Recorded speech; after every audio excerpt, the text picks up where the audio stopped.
काव्या सुबह देर से उठती है, फिर शावर लेकर किचन में जाती है जहां उसकी भाभी अलका सबका नाश्ता बना रही होती है।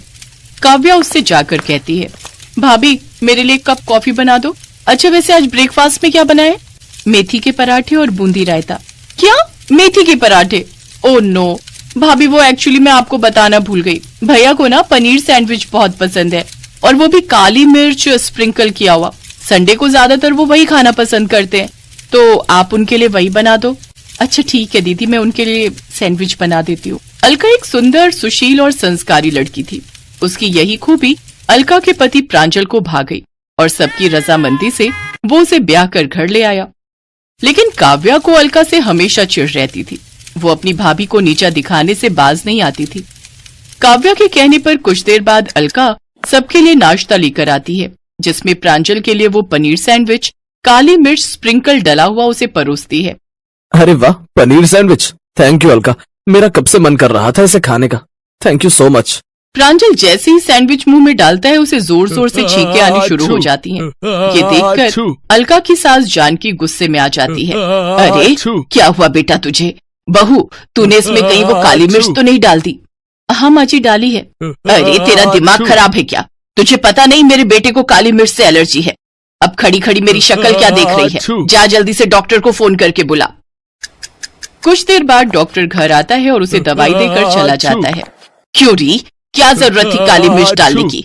तेरे कारण मेरे बेटे का छींक छींक कर हालत खराब हो गई। लेकिन माँ जी मुझे तो काव्या दीदी ने कहा था डालने को। हे भगवान, देखो तो कैसे झूठ बोल रही है। अरे शर्म नहीं आती अपना किया मुझ पर थोपते हुए? भला मैं अपने इकलौते भाई के साथ ऐसा क्यों करूंगी भाभी? आज के बाद ऐसी गलती कभी मत करना, नहीं तो मुझसे बुरा कोई नहीं होगा, समझी? अलका बेचारी चुप रह जाती है और सब कुछ चुपचाप सुन लेती है। ऐसे ही समय बीतता है।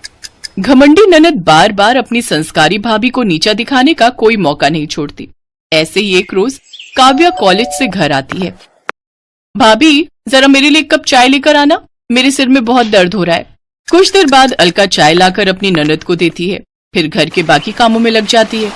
लेकिन तभी अचानक काव्या गुस्से में चिल्लाते हुए कहती है, माँ माँ ये देखो तो तुम्हारी लाडली बहू ने क्या किया है। क्या हुआ मेरी बच्ची, तू इतने गुस्से में क्यों है? चाय अच्छी नहीं बनी क्या? चाय पीने लायक हो तो पियो ना।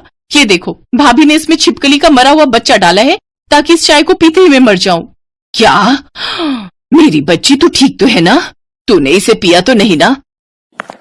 लेकिन ये कैसे हो सकता है? मैंने तो खुद कप धोया था और चाय भी छान कर दी थी। ना जाने ये आखिर चाहती क्या है।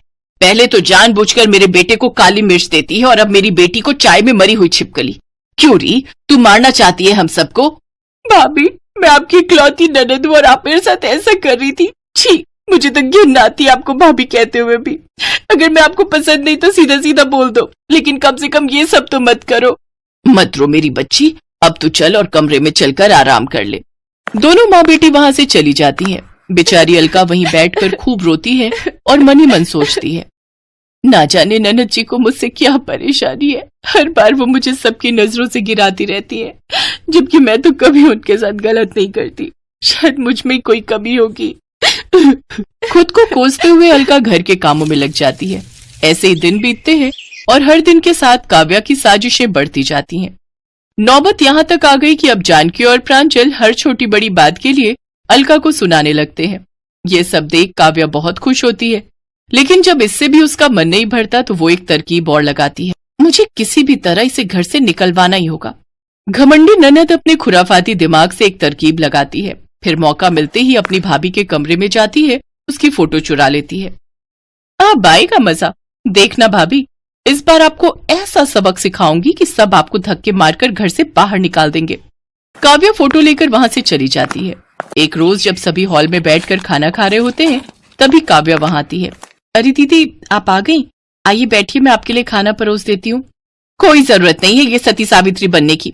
मुंह में राम और बगल में छुरी लेकर घूमती हो, सारा दिन पूजा पाठ का ढोंग करती हो और पीठ पीछे ये सब करते हुए तुम्हें शर्म नहीं आई? अरे तुम हमें अपना ही नहीं समझती, हम सबको मारना चाहती हो, ये बात तो हम शुरू से ही जानते हैं, लेकिन आखिर तुम ऐसा करना क्यों चाहती हो वो आज हमें पता चला है। माँ भैया, ये औरत हमारा बुरा करने के साथ साथ हमें धोखा भी दे रही है। इसका पहले से आशिक है जिससे इसने शादी भी की है। ये क्या कह रही है आप दीदी? ये सब झूठ है, मैं तो सिर्फ अपने प्रांजल से ही प्यार करती हूँ और उन्हीं की पत्नी हूँ, लेकिन मेरी समझ में ये नहीं आ रहा कि आप ये झूठ क्यों बोल रही हैं। अच्छा भाभी, अगर मैं झूठ बोल रही हूँ तो ये तस्वीरें तो नहीं झूठ बोल सकती ना। इस फोटो में दुल्हन तो आप ही है, लेकिन ये दूल्हा तो प्रांजल भैया नहीं है। तो फिर कौन है ये आपका आशिक? काव्या ये बोल ही रही थी कि तभी प्रांजल अपनी बहन को एक जोरदार थप्पड़ मारता है। प्रांजल, उसे क्यों मार रहा है? मारना है तो अपनी पत्नी को मार जो ऐसे तुझे धोखा दे रही है। बस माँ, अपनी घमंडी बेटी के प्यार की पट्टी आपकी आंखों पर बंधी है, इसीलिए जो ये कह रही है आप उसे ही सच मान रही हैं। अरे ये जो फोटो आपने देखी है ये झूठी है, काव्या ने खुद इसे बनवाया है। मुझे भी ये बात पता न चलती अगर उस स्टूडियो वाले मेरे दोस्त का फोन मुझे नहीं आता जहाँ से काव्या ने तस्वीर बनवाई है। दीदी, आखिर क्यों कर रही हो आप ये सब? क्यों आप इस हद तक गिर गई जो मेरी इज्जत पर आप कीचड़ उछालने को तैयार हो गई? क्योंकि आपकी और भैया की लव मैरिज हुई थी। मैं भी एक लड़के को बहुत प्यार करती थी। जब मैंने माँ और भैया को उसके बारे में बताया तो उन्होंने हमारी शादी से साफ इनकार कर दिया, लेकिन आप दोनों की शादी के लिए ये दोनों झट से मान गए। आखिर क्यों? क्या मैंने झूठा प्यार किया था? लेकिन आज मैंने जो कुछ भी किया वो सब करके मुझे बहुत अच्छा लगा। इसके बाद अलका सबसे कहती है, माँ जी, प्रांजल, ये आपने ठीक नहीं किया। अगर दीदी किसी को पसंद करती है तो इसमें गलत क्या है? प्रेम तो इस दुनिया का सबसे खूबसूरत रिश्ता है, फिर प्यार करने वालों से ऐसी नफरत क्यों? मेरे कहने पर आप उस लड़के से मिल लीजिए और दोनों की बात आगे बढ़ाइए। अपनी भाभी की बात सुनकर काव्या को अपने किए पर बहुत पछतावा होता है। काव्या अपने किए के लिए अपनी भाभी अलका से माफी मांगती है। मुझे माफ कर देना भाभी, मैंने तुम्हारे साथ कितना गलत किया, लेकिन फिर भी तुमने मेरे बारे में इतना सोचा। अलका काव्या को माफ कर देती है और उसे गले लगा लेती है, जिसके बाद प्रांजल और जानकी को भी अपनी गलती का एहसास होता है और वो भी काव्या से माफी मांगते हैं। साथ ही काव्या की शादी उसके मनपसंद लड़के से करवा देते हैं।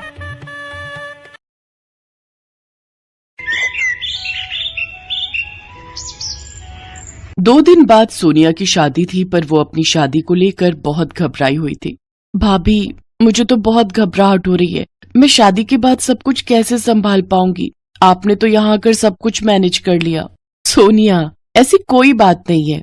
तुम भी अपने ससुराल में बहुत अच्छे से सब कुछ संभाल लोगी, मैं ये बात अच्छे से जानती हूँ। और फिर मैंने तो इसीलिए अच्छे से मैनेज कर लिया क्योंकि यहाँ पर तुम सब बहुत अच्छे हो, मुझे अच्छे से समझते हो।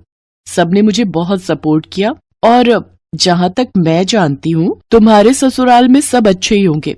और आलोक जी का नेचर तो बहुत अच्छा है, तुम भी सबके दिलों में अपने लिए जगह जरूर बना लोगी। थैंक यू भाभी, थैंक यू सो मच।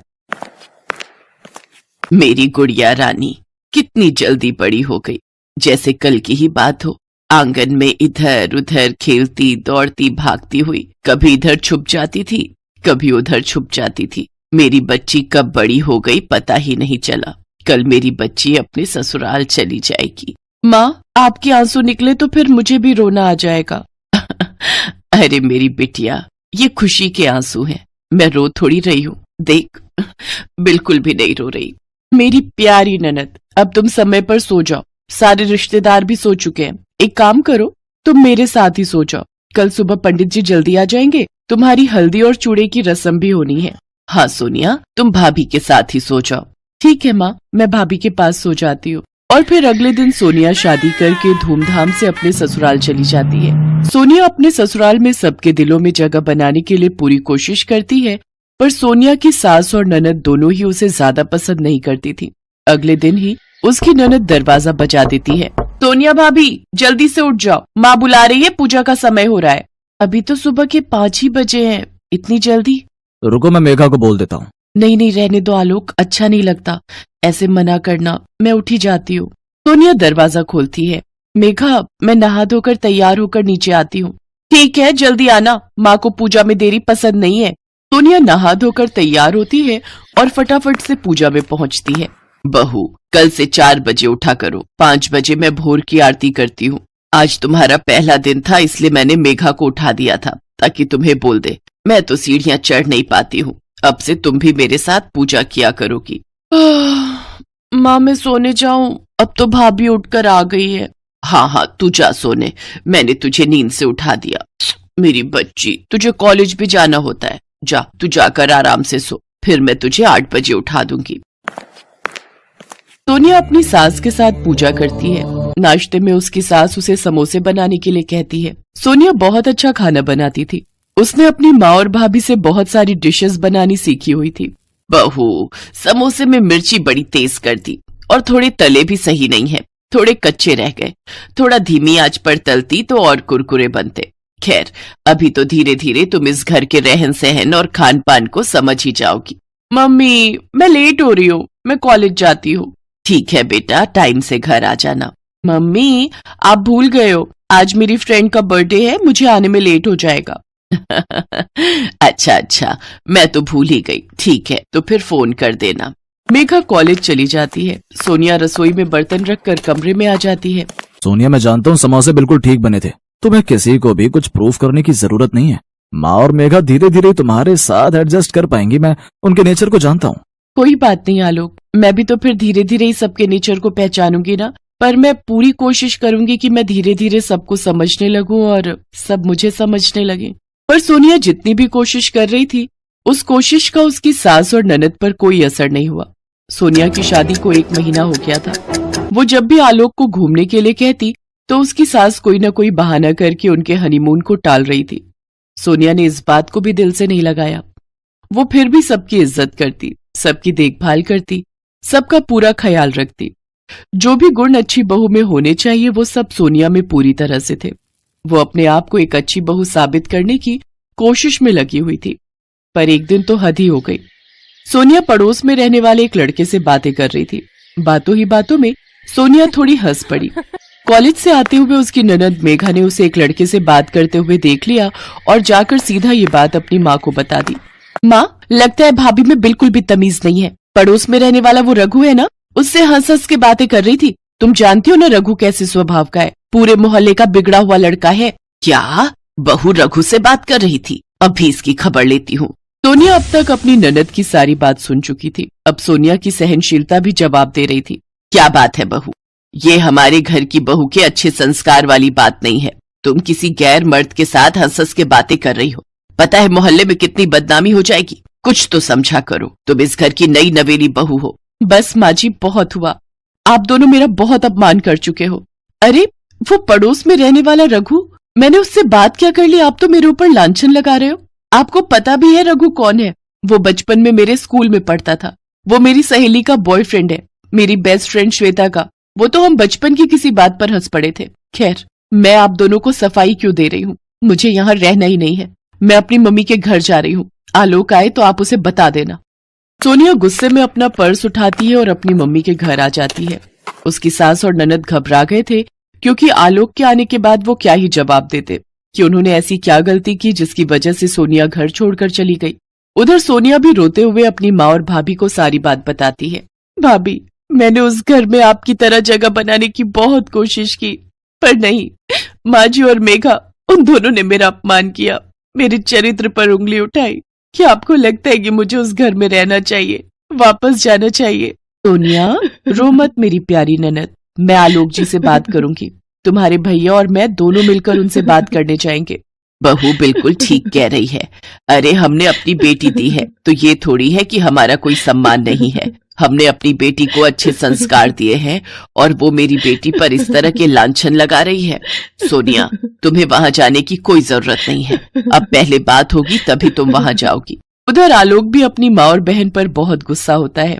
तुम्हें पता भी है मेघा, मैं जानता हूँ रघु को वो सोनिया के बचपन का दोस्त है। और खैर कुछ भी हो, वो मेरी पत्नी है। उस पर मैं अपने आप से भी ज्यादा विश्वास करता हूँ। मैं सोनिया को पिछले 3 साल से जानता हूँ। उसके जैसी बहू शायद ही आपको मिलती। अब आप दोनों को उससे माफी मांगनी होगी। सोनिया मेरी पत्नी है, उसका सम्मान करो माँ। वो इस घर की बहू है। मेघा, वो तुम्हारी भाभी है। तुम उसे इज्जत नहीं दोगी तो और कौन देगा? अगर तुम्हारे साथ शादी के बाद ऐसा ससुराल में सुलूक हो तो क्या तुम अपने ससुराल में एक दिन भी रह पाओगी? नहीं ना। तो सोचो सोनिया के दिल पर क्या बीतती होगी। वो बेचारी तो चुपचाप तुम सबसे थोड़ा प्यार पाने के लिए तरस रही है, पर तुम दोनों उससे बिल्कुल भी ठीक से बात नहीं करती हो।